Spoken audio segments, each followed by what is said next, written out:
à quoi sert-il que moi je sois quelque part si je ne bouleverse pas?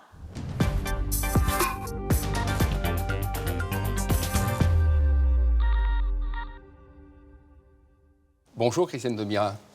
Merci d'être avec nous ici au musée du Quai Branly pour une exposition Amazonia. Si je vous dis Amazonie, quelle est la première image qui vous vient là tout de suite spontanément? La rivière, les arbres et surtout le chant des animaux différents. Parce que l'Amazonie, c'est tout simplement chez moi.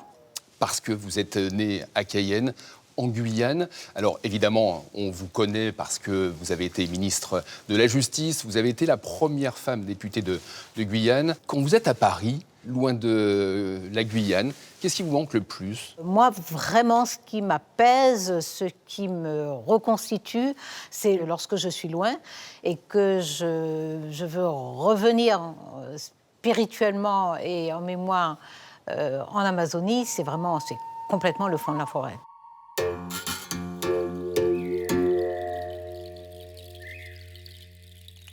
Alors, l'Amazonie, c'est beau, mais c'est loin. Il faut, quand on est ici, traverser l'Atlantique. C'est 7 millions de kilomètres carrés, 9 pays, plus de 300 peuples autochtones, avec des enjeux écologiques très forts. Mais c'est aussi un vaste territoire de créations artistiques ancestrales et contemporaines. Et c'est ce que montre cette exposition Amazonia, ici au musée du Quai Branly. Ce dialogue entre les époques, il vous parle ? Alors, il y a eu longtemps des malentendus, et je crois que ces malentendus persistent parce que l'Amazonie est installée dans l'imaginaire mondial comme étant essentiellement le poumon de la planète, et que la perception, les projections sur l'Amazonie consistent à dire il faut préserver, il faut sauver, c'est détruit, nous allons tous périr. L'intérêt premier, en fait, de cette exposition, c'est de resituer l'Amazonie là où elle se trouve, c'est-à-dire de rappeler que ça n'est pas un paysage, que c'est un écosystème, qu'il est habité depuis des milliers d'années, qu'il y a donc une interaction entre des communautés humaines et cet environnement. À ce propos, regardons ce message ici de cette œuvre de l'artiste brésilien Jader Esbel, La lettre au vieux monde. En fait, il a détourné une encyclopédie universelle de l'art datant de 1972 pour inscrire l'art autochtone dans l'histoire de l'art dont il était exclu. Et effectivement, cette œuvre questionne la vision occidentale de l'art. Mais d'abord, elle dit très clairement qu'il y a une projection, un regard projeté sur le monde. Ce regard prétend à l'exhaustivité alors qu'il est profondément excluant et exclusif. Donc la réaction de cet artiste, c'est de dire « moi j'ai un regard sur le monde, moi je laisse une empreinte sur le monde, moi j'ai quelque chose à dire du monde et au monde ». Et ça se fait un peu dans la tension, bien entendu, parce que c'est le refus d'avoir été silencié, d'avoir été occulté, d'avoir été ignoré, et d'entendre cette parole d'autorité qui se pose au-dessus et qui dit « voilà ce qu'est l'art ». Alors, cette exposition va dans le même sens que le travail que vous avez effectué pour la COP30 au Brésil, ce livre collectif avec des chercheuses, des chercheurs que vous avez présenté à Belém il y a quelques semaines. Ça va un peu dans le même sens? Cette Amazonie, elle a été découpée par l'histoire coloniale, qui forcément est une histoire de violence. C'est une histoire d'arrivée, de conquête, de domination, donc inévitablement d'oppression, de destruction, de négation. Parce que pour supporter d'être oppresseur, il faut arriver à construire un schéma où on nie celui ou celle qu'on opprime. Donc c'est inévitablement une relation de violence. Et ce que j'ai voulu rappeler, c'est que cette histoire a morcelé l'Amazonie, qui est un immense écosystème varié, mais d'une entité. Et ces communautés, ces peuples qui vivent depuis des milliers d'années dans ces Amazonies ont bâti des histoires. Donc voilà, ce que je veux dire, c'est qu'il y a une vie là, et si on la nie, on appauvrit l'humanité tout entière.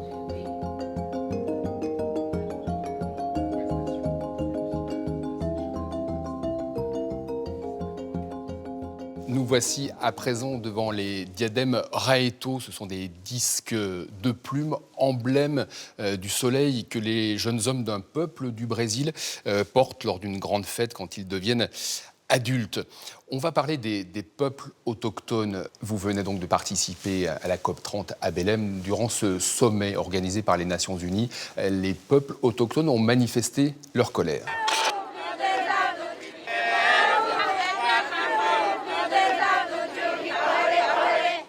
Ils s'estimaient pas suffisamment représentés ou pas assez écoutés. Ils avaient raison. Les peuples en tant que tels se sont emparés d'un espace, se sont donné un lieu d'expression, se sont mobilisés. Et c'était parfaitement légitime parce qu'il y a des sujets de fond. Il y a la nécessité de rappeler que la parole première qui concerne l'avenir de cette partie du monde, cette parole première, elle est enracinée. Et ce sont les communautés humaines, ce sont les peuples amazoniens qui doivent les premiers être entendus. Vous, quel bilan tirez-vous de cette COP30 au Brésil? Beaucoup ont jugé ce bilan insuffisant, largement insuffisant. C'est aussi votre cas ou pas? Alors, je considère que ça n'est pas une grande COP. La COP30 à Belém a été correctement préparée par les autorités brésiliennes. C'est absolument indiscutable. Et le président Lula lui-même a posé la nécessité, par exemple, que les nations, que les pays s'engagent dans l'arrêt, en tout cas, de l'exploitation des énergies fossiles. Avec une ambivalence. Ça n'a pas été noir sur blanc de sortir des énergies fossiles. Non, malheureusement, et de ce point de vue, c'est un échec. Mais au début de la COP, en tout cas avant la COP, le président Lula s'y est engagé. Ah ben avant, mais après. Avec ambivalence, puisque lui-même, il va exploiter, il a engagé l'exploitation de pétrole dans les eaux atlantiques. Oui, parce que les pays producteurs de pétrole et de gaz ont freiné des quatre fers pour ne pas justement inscrire cette sortie des énergies fossiles. Alors absolument, c'est-à-dire qu'il y a un rapport de force qui est de plus en plus défavorable aux puissances progressistes qui reconnaissent l'état des bouleversements climatiques et de l'effondrement de la biodiversité. C'est défavorable parce que depuis un certain nombre de COP, on se rend compte que les lobbies industriels, multinationaux, notamment des énergies fossiles, s'organisent pour participer, même pour être présents. Ce ne sont pas des personnes qui ont la parole, mais qui sont dans les couloirs de la COP. Ce sont des personnes qui arrivent à obtenir des statuts d'observateurs dans les salles même de négociation. Donc c'est ce rapport de force qu'il faut inversé. Le président des États-Unis, Donald Trump, quand il dit, par exemple, que le changement climatique est la plus grande escroquerie jamais perpétrée dans le monde. Quand le président américain dit ça, vous réagissez comment? Vous lui répondez quoi? Alors, le positionnement du président américain, c'est le positionnement de toute une série de responsables dans le monde. C'est une tendance fasciste au sens où ce sont des gouvernants, des autorités qui n'admettent pas la place de la science, qui n'admettent pas la rigueur, qui n'admettent pas l'importance du débat intellectuel, qui n'admettent pas la légitimité des différents peuples, qui ne conçoivent que la force, la domination, avec la conviction d'être supérieurs, et donc qui écrasent le monde, parce que ces personnes-là ont de vrais pouvoirs. Mais je crois encore aux voies démocratiques. Malgré tout ça, vous restez optimiste? Oui, je reste délibérément optimiste parce que je reste délibérément combative.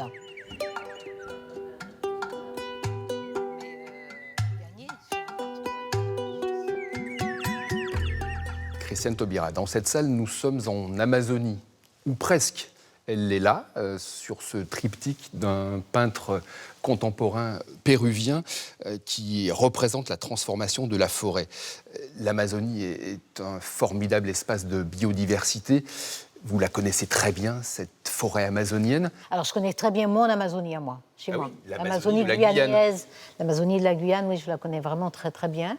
Et c'est lorsque j'étais, moi, mère de famille, que j'ai vraiment sillonné la Guyane avec mes enfants. Votre enfance, vous l'avez vécue quelques années après que la Guyane est devenue un département français. Vous la qualifiez aujourd'hui d'enfance pauvre ou pas? J'ai eu une enfance modeste. Elle n'est pas pauvre au sens où j'ai parcouru le monde et je sais ce qu'est la pauvreté. Et je pense qu'il y aurait eu une indécence, une impudeur de ma part à dire que j'étais vraiment d'une famille pauvre, dans la mesure où nous avions à manger quand même. Je pense que le plus dur n'était pas la question matérielle. Le plus dur, c'était vraiment le regard social. famille monoparentale, enfants de pères différents et incontestablement modestes sur le plan matériel, ça suscitait du mépris. Votre maman était une femme forte. Qu'est-ce que vous avez hérité d'elle? Vous l'avez perdue jeune, vous aviez 16 ans. Oui, je me souviens en tout cas d'un certain nombre de paroles, d'un certain nombre de principes et de comportements de générosité. Ma maman s'occupait de toutes les vieilles dames de la ville. Le fait de savoir qu'une vie n'a pas de sens si elle est égoïste, si elle est tournée sur elle-même, et que, en fait, c'est l'extérieur, c'est l'autre, ce sont les autres qui nous donnent les clés de la compréhension de la vie. J'ai retenu ça principalement de ma maman. Dans votre livre « Mes météores », paru en 2014, vous écrivez « Je suis femme, noire et pauvre », même si vous venez de nous expliquer que vous n'étiez pas si pauvre que ça, mais modeste. C'est ma force, quel fabuleux capital. Ça, vous le portez tout au long de votre vie et même de votre carrière politique. Avec panache. Oui, je pense que c'est une expérience de vie qui est différente. Je suis vraiment heureuse de n'avoir pas grandi dans un cocon, avec une surprotection, avec des aisances matérielles. Non, je suis vraiment très, très heureuse de ça. Vous auriez été quelqu'un d'autre si vous étiez né dans un milieu plus favorisé, dans les quartiers parisiens, par exemple. Vous auriez eu d'autres combats? Sans aucun doute, et ça n'empêche pas d'être généreux. Ce n'est pas la condition matérielle, c'est un état d'esprit d'être généreux, c'est une conscience des autres, c'est une compréhension du monde aussi, du fait que les richesses, les fortunes, les facilités ne sont pas réparties de façon équitable, qu'elles sont le fruit du hasard, et le plus grand des hasards, le plus injuste des hasards, c'est l'héritage. Mais surtout, je crois que c'est la sensibilité, la conscience que l'injuste est anormal. Ce sont pour toutes ces raisons que vous avez fait de la politique, vous êtes lancé en politique. Je crois que c'est vraiment profondément le refus de l'injustice. Le refus de l'injustice. Moi, il n'y a pas de schéma qui puisse rationaliser l'injustice.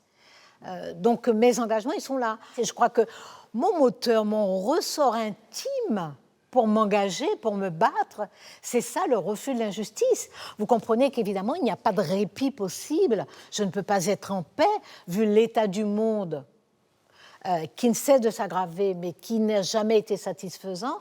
Il n'y a pas de répit possible. Ceci étant, on est tellement récompensé de lutter contre l'injustice. Le fait de bouger les choses, même faiblement, tout cela, ce sont des récompenses absolument incommensurables. 1993, victoire aux législatives. Cette victoire est une œuvre commune que les Guyanais dignes l'ont construite jour après jour. Première femme élue députée de Guyane. Et ça, à l'époque, ça ne plaît pas à tout le monde et surtout pas aux hommes. Ça dérange, oui, évidemment, ça dérange profondément. C'est René Char qui disait « Ce qui vient au monde pour ne rien troubler ne mérite ni égard ni patience ». À quoi sert-il que moi je sois quelque part si je ne bouleverse pas? À ce moment-là, je reste chez moi, je lis de la belle littérature et j'écoute de la bonne musique. Si je m'engage dans l'espace public, si je prends des responsabilités, c'est pour bouleverser les choses. C'est ce que vous faites à l'Assemblée nationale quand vous y arrivez au Palais Bourbon, quand vous découvrez les ors de la République. À quoi, à qui pensez-vous quand vous arrivez, là vous avez 38 ans, vous découvrez l'Assemblée nationale? Alors moi je pense surtout qu'il faut que ça ait un sens de traverser l'Atlantique. Je sentais de façon profondément intime qu'il fallait que ça vaille le coup vraiment que je traverse l'Atlantique à chaque fois et que je lâche mes enfants. Donc je travaillais vraiment comme une malade. Et j'assistais à toutes les séances de nuit. La première chose que j'ai faite, c'est aller en librairie. J'ai acheté des livres sur le parlementarisme, sur la Constitution. J'ai étudié correctement le règlement de l'Assemblée nationale. Je me souviens de Philippe Séguin, président de l'Assemblée nationale, qui dit à la tribune « Mais moi, je n'ai jamais vu un député qui connaisse le règlement de l'Assemblée nationale aussi bien. » Merci de poser votre question, chers collègues. J'y viens, Monsieur le Président. Il fallait que ça ait un sens. Il fallait que ça ait un sens. Et quand arrive l'idée de faire voter une loi pour faire reconnaître l'esclavage comme un crime contre l'humanité? Je n'ai pas étudié cette histoire, je n'ai pas appris, elle ne m'a pas été enseignée en tant que telle. Je la découvre dans les vagabondages de mes lectures, tout à fait par hasard. Je découvre cette histoire d'une extrême violence, sans être encadrée, moi, sans être accompagnée. Je la découvre et c'est un gouffre.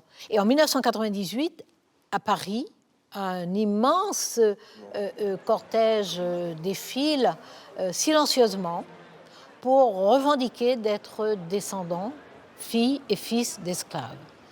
Et c'est une césure là aussi parce que c'est complètement nouveau d'assumer, de mettre des mots sur cette période de l'histoire et d'assumer d'en venir, et d'une certaine façon d'en venir du mauvais côté, du côté des vaincus, du côté des personnes qui ont été écrasées, à qui on a arraché, qu'on a arraché de leur terre, mais à qui on a arraché les cultures, les langues, la mémoire, le savoir, le rôle social, etc. Donc cette revendication, elle est là, elle est silencieuse, elle est juste sur des banderoles. Et j'assiste à des rencontres universitaires qui s'ouvrent au grand public. Et dans la salle, moi je vois des adultes, des femmes, des hommes mûrs, des gens de 40, 50, 60, 70 ans qui s'effondrent en larmes. Des personnes qui ne supportent pas de comprendre les détails de cette histoire et de cette vie de leurs ancêtres. Et je me dis, mais qu'est-ce que je peux faire? Ma parole, et ça n'est pas ma parole qui peut panser ces plaies-là. Ça n'est pas ma parole qui peut guérir. Et je dois donc mobiliser une parole qui, par sa symbolique, va apporter un peu de baume. Et donc je me dis, en tant que députée, je dois conduire les institutions de la République, les plus hautes institutions de la République, à prononcer cette parole-là et à ne pas tricher, à dire au plus haut ce que c'est, ce que ce fut, ce que c'est encore aujourd'hui. Un crime contre l'humanité. En 2013, sous la présidence de François Hollande, vous êtes garde des Sceaux et vous prononcez ces mots. Qu'est-ce que le mariage homosexuel va enlever au couple hétérosexuel? Vous le connaissez encore par cœur, ce discours? Non, pour la raison toute simple que je ne le connaissais pas par cœur, en fait. Je sortais de l'hôpital. J'étais malade tout le week-end. Je négocie avec le professeur en lui disant « je m'en vais ». Parce qu'il ne veut pas me laisser partir, je lui dis « je m'en vais, j'arrache votre perfusion, je m'en vais ». Et donc j'arrive à l'Assemblée dans ces conditions-là. Et je dis simplement ce que j'ai en moi. Je dis ce que j'ai en moi, dans ma tête et dans mon cœur. Je dis ce que j'ai en moi, je dis ce dont je suis convaincue. Je dis ce que je peux dire à une assemblée qui démontre avec une telle force son hostilité, en rappelant quand même que les mois qui ont précédé, il y a eu toute une série de paroles, de manifestations, de menaces. Vous le rappelez avec fermeté, mais avec poésie. Et nous sommes si fiers de ce que nous faisons que je voudrais le définir par les mots du poète Léon Gontran Damas. Il est grand comme un besoin de changer d'air. Il est fort comme le cri aigu d'un accent dans la nuit longue. Merci à vous. Vous faites toujours appel à vos poètes. Moi, je crois que la parole doit être belle, toujours, en toutes circonstances. La parole doit être forte et belle, sinon qu'on se taise. Mais les poètes sont mes amis, les poètes et les poétesses sont mes amis. C'est-à-dire que lorsque je livre des batailles, c'est ce qui m'est arrivé pendant toute ma vie politique, lorsque je livre des batailles et qu'à un moment, il faut donner le coup de grâce, ce sont des vers poétiques qui me viennent. Je ne vais pas les chercher. Ils me viennent. Ils sont là. Je les ai reçus à un moment ou à un autre. Quand j'ai déambulé dans les poèmes, je les ai reçus à ce moment-là. Ces mots se sont installés. Mais chaque fois que j'ai dû donner le coup de grâce, ce sont des vers poétiques qui me sont venus. La loi sur le mariage pour tous a suscité beaucoup de tensions au sein de l'hémicycle, dans la rue, à votre encontre également. Aujourd'hui, qu'est-ce qui reste de tout ça? Vous avez oublié ou pas? Alors moi, peu importe franchement, ce qui reste c'est le bonheur des gens et c'est fantastique. Ce qui reste, c'est qu'une société qui peut se montrer, dont certains peuvent montrer qu'elle est crispée, qu'elle est profondément hostile, est une société qui est en capacité d'absorber finalement, parce qu'il s'agit d'absorber quoi? De l'égalité, de la justice. Et moi, je suis heureuse d'avoir été intransigeante d'avoir refusé de composer. Parce que lorsque les tensions ont commencé dans la société, il m'est venu plusieurs suggestions, conseils de personnes parfaitement bien intentionnées, qui n'étaient pas forcément contre le mariage et l'adoption, mais qui, pour apaiser la société, suggéraient de faire une réforme à minima, de ne pas inclure l'adoption, de ne pas forcément appeler cela mariage. Non, lorsqu'on réforme à visage découvert, on réforme en honnêteté et en probité, on réforme en totalité. Et on prend le pari que la société sera en capacité, parce que cette société française, elle s'est constituée sur une devise, sur la liberté, sur l'égalité. J'ajoute la fraternité, mais déjà sur la liberté et sur l'égalité. Elle s'est constituée sur ça. Il y a forcément des traces, il y a forcément une empreinte dans la mentalité française sur cela. Et il faut débroussailler, il faut permettre que ça ressurgisse. Et moi, je suis très, très contente de n'avoir pas fait de concession. Et à cette époque, vous êtes victime de racisme en menant ce combat-là ? Incontestablement, la banane, c'est pour la guenon. Retourne dans ton arbre, j'ai honte de te voir au gouvernement, etc. Il y a eu d'ailleurs des associations, parce que moi j'avais d'autres chats à fouetter, mais il y a des associations qui ont déposé plainte, qui se sont constituées partie civile pour saisir la justice.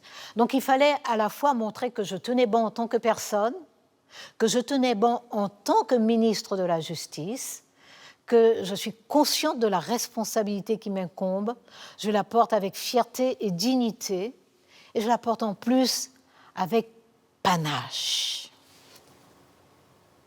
12 ans après le vote de ce mariage et cette adoption pour tous, la société française s'est encore tendue. L'extrême droite était contre vous à l'époque. Elle est aujourd'hui, si l'on en croit les sondages pour la présidentielle de 2027, aux portes du pouvoir. Qu'est-ce que ça vous fait, à vous, qui avez toujours combattu l'extrême droite ? Alors moi, je suis totalement rassurée que l'extrême droite continue à me considérer comme une adversaire ou comme une ennemie. Complètement rassurée. J'ai des engagements politiques, idéologiques, éthiques, qui n'ont rien de commun avec l'extrême droite.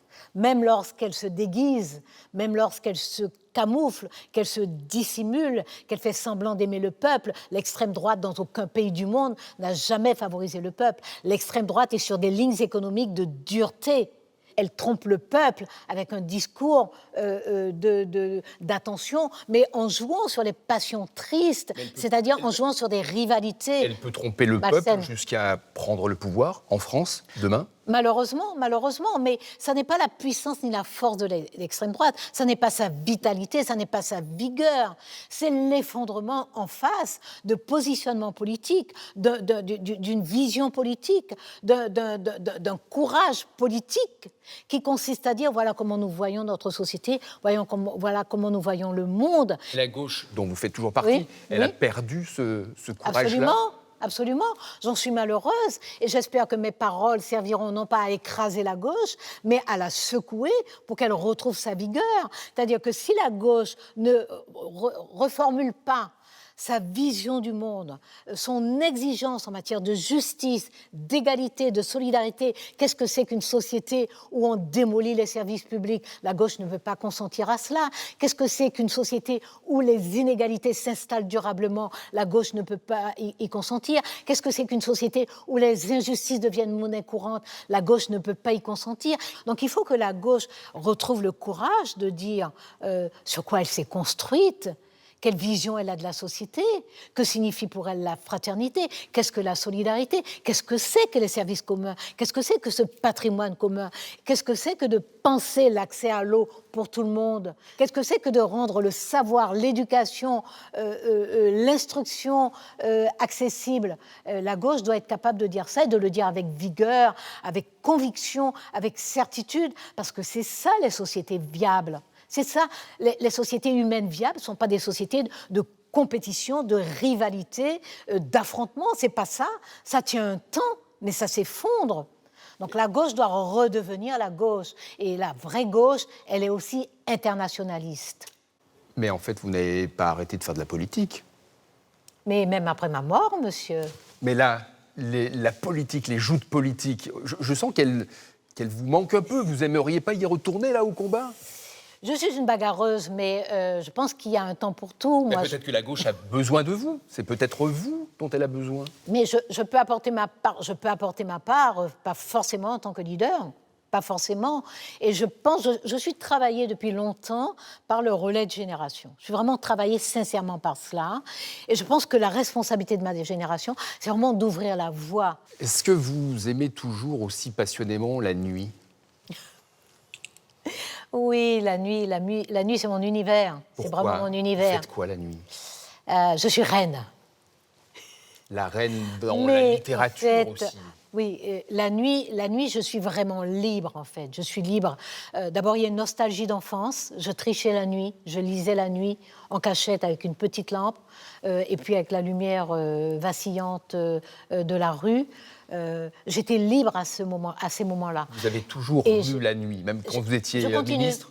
Je continue, absolument, absolument. Donc c'est votre liberté de lire la nuit. Je continue à lire. Toutes les nuits, je lis et j'écoute de la musique. Oh, freedom, oh, freedom over me. Oh, freedom, Barbara Hendricks, quelle voix. Oui, merci pour ce choix. Barbara est une amie en plus. Barbara est une sœur en fait. D'ailleurs, nous nous appelons sœurs l'une l'autre. C'est une sœur, elle m'est très chère.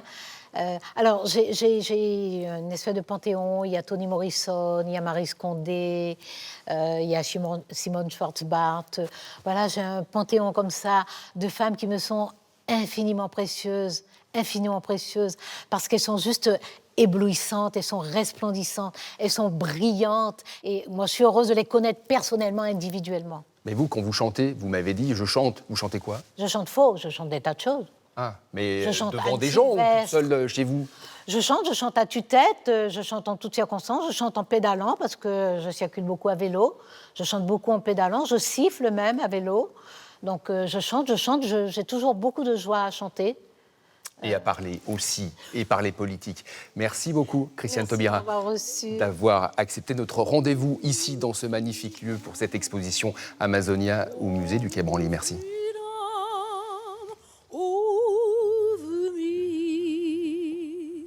And before I'll be a slave, I'll be buried in my grave and go home to my Lord and be free.